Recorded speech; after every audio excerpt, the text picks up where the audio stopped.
एक बार की बात है। चिंटू और उसका कुत्ता शेरू, गोलू गुरिल्ला और बबलू बंदर जंगल में घूम रहे थे। चिंटू को अपने घर वापस जाने का रास्ता नहीं मिल रहा था। वो चारों जंगल में घूमकर रास्ता ढूंढने की कोशिश कर रहे थे। तभी उनके सामने दो रास्ते आए।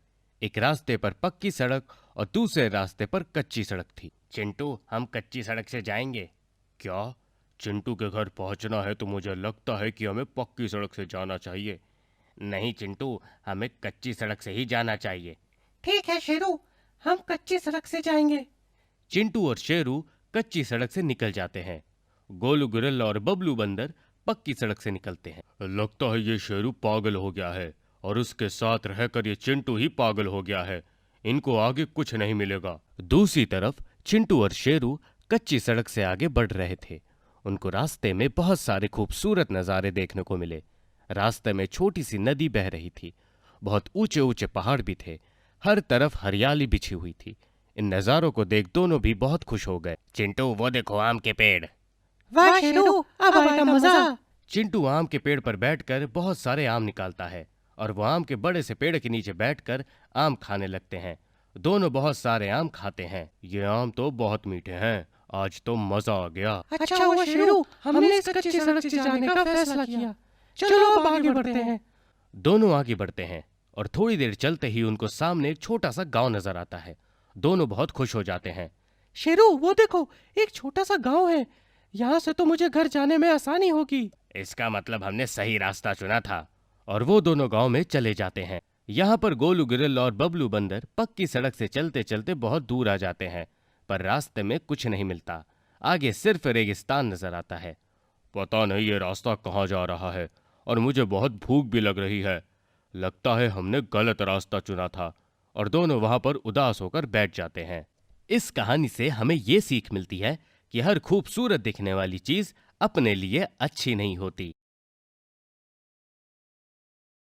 एक बनिए के गोदाम पर दो घोड़े काम करते थे, लेकिन वो बहुत आलसी थे, इसलिए बनिया अक्सर उन्हें डांटता था। एक दिन वो दोनों घोड़े आपस में बात कर रहे थे।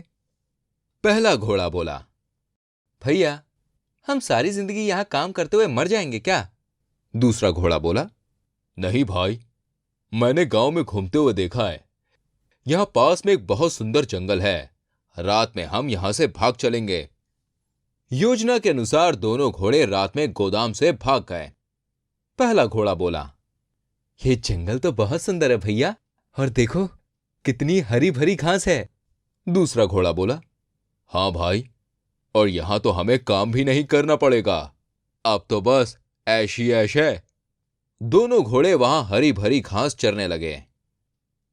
वो दोनों घास चरने में इतने मगन हो गए कि ये बात भूल ही गए कि वो जंगल में हैं। एक जंगली भैंसा तभी उनके सामने आकर खड़ा हो गया। पहला घोड़ा बोला, भैया, ये तो खतरनाक लगता है। दूसरा घोड़ा बोला, हां, लगता तो है। लगता है ये इसी का इलाका है। हमें यहां से भागना होगा। और इसके बाद दोनों घोड़े दुम दबाकर वहां से भाग जाते हैं। भागते भागते पहला घोड़ा बोला, भैया, इस जंगल में तो बहुत सारे जानवर होंगे। हमें सुरक्षा के लिए एक घर ढूंढना होगा। दोनों घोड़े अपने लिए घर ढूंढने लगे, लेकिन घर की जगह उन्हें कई सारे जानवर मिल गए। पहले उन जानवरों ने घोड़ों को जंगल से चले जाने के लिए कहा, लेकिन दूसरा घोड़ा बोला, आप लोग अच्छे जानवर लगते हैं। क्या आप लोग हमें यहां रहने देंगे? हम आप लोगों को कभी भी परेशान नहीं करेंगे। आखिरकार जानवर उन घोड़ों को जंगल में रखने के लिए तैयार हो गए। और जैसे जैसे दिन बीत गए, जंगल की हरी भरी घास चर चर कर दोनों के दोनों घोड़े मोटे हो गए। पहला घोड़ा बोला, भैया, असली जीवन का आनंद तो यही है। बनिया तो हमसे काम करा करा कर हमारा कचुम्बर ही निकाल देता।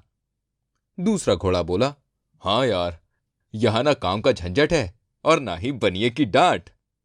अब घोड़े पहले से बहुत मोटे हो गए थे और साथ ही आलसी भी हो चुके थे।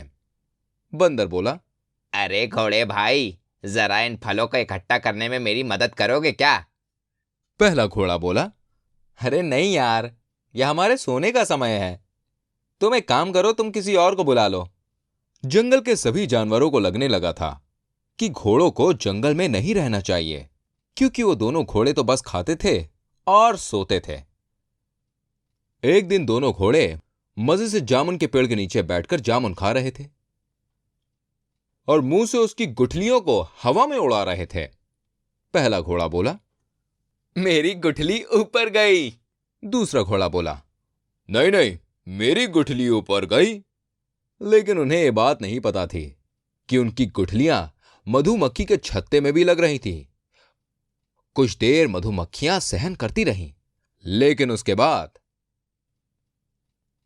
पहला घोड़ा बोला, अरे हाय, मर गए, काट लिया, बचाओ बचाओ। मधुमक्खियों से खुद को बचाने के लिए दोनों घोड़े पत्थरों की छोटी सी गुफा में जाकर घुस गए। दूसरा घोड़ा चिल्लाया, बचाओ, यहां तो लाल चींटियां हैं, बचाओ। दोनों घोड़ों को चींटियों ने काट काट कर सुझा दिया था। इससे छुटकारा पाने के लिए दोनों दौड़ते दौड़ते सीधे जाके नदी में कूद गए। लेकिन ये क्या, आसमान से टपके और खजूर में अटके। उस नदी में एक शेर पानी पी रहा था। तुम दोनों तो बहुत अच्छे शिकार हो।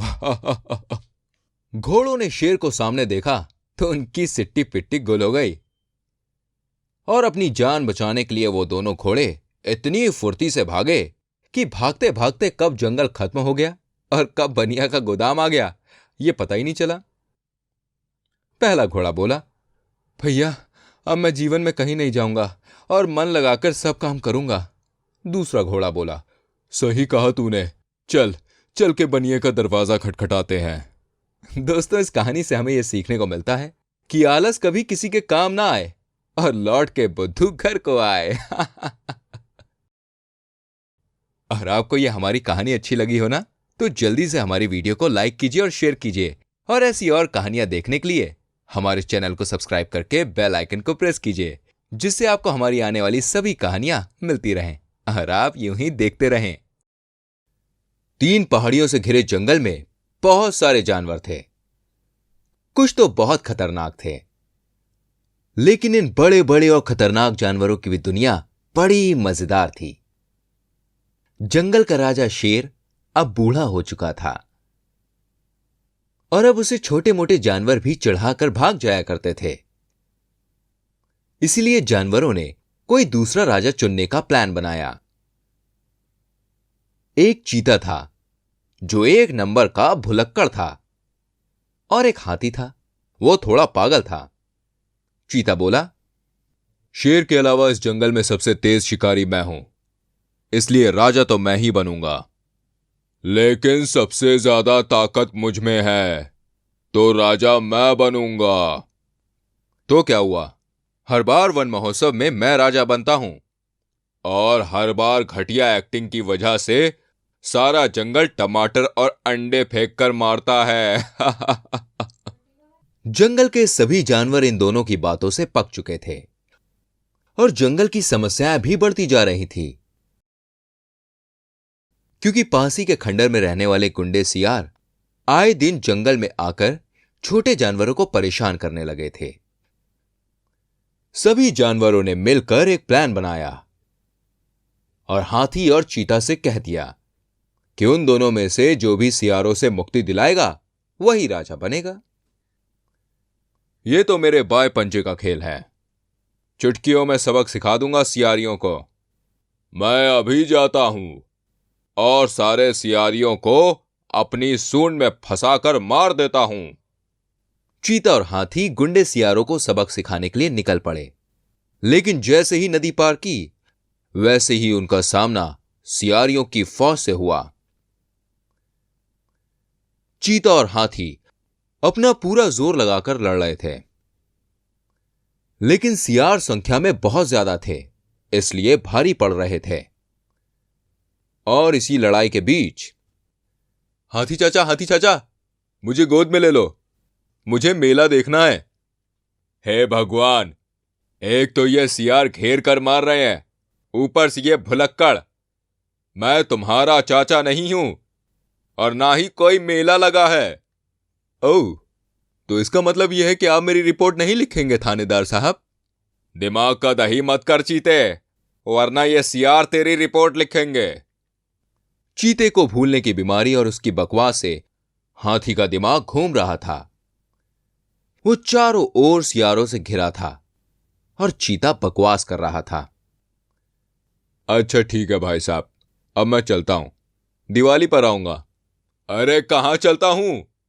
ये सियार मेरी दिवाली मना देंगे अभी। एक तरफ सियारों के हमले और दूसरी तरफ चीते की भुलक्कड़ बकवास से हाथी का दिमाग अपना आपा खो गया और हाथी का पागलपन बाहर निकल आया। हाँ, मैं पागल हूं, मैं पागल हूं। फिर तो हाथी ने अकेले ही सियारों को उठा उठा कर फेंका। किसी का सर फूटा तो किसी की टांग टूटी। एक पागल हाथी कितना खतरनाक होता है, ये बात सियारों को समझ में आ गई थी और वो वहां से दुम दबाकर भाग खड़े हुए। सियार तो भाग गए, लेकिन हाथी तो पागल हो चुका था, इसलिए अब वो चीते के पीछे पड़ गया। होली है। उस दिन हाथी ने चीते को उठा उठाकर इतना पटका कि भाई चीता अपने जीवन भर नहीं भूला। और सारे जानवरों ने हाथी के सिर पर ठंडा पानी डालकर उसका पागलपन शांत किया। सियार फिर कभी उस जंगल में नहीं दिखे। उसके बाद सभी जानवरों ने मिलकर चीता और हाथी दोनों को राजा बना दिया। एक भुलक्कड़ और दूसरा पागल।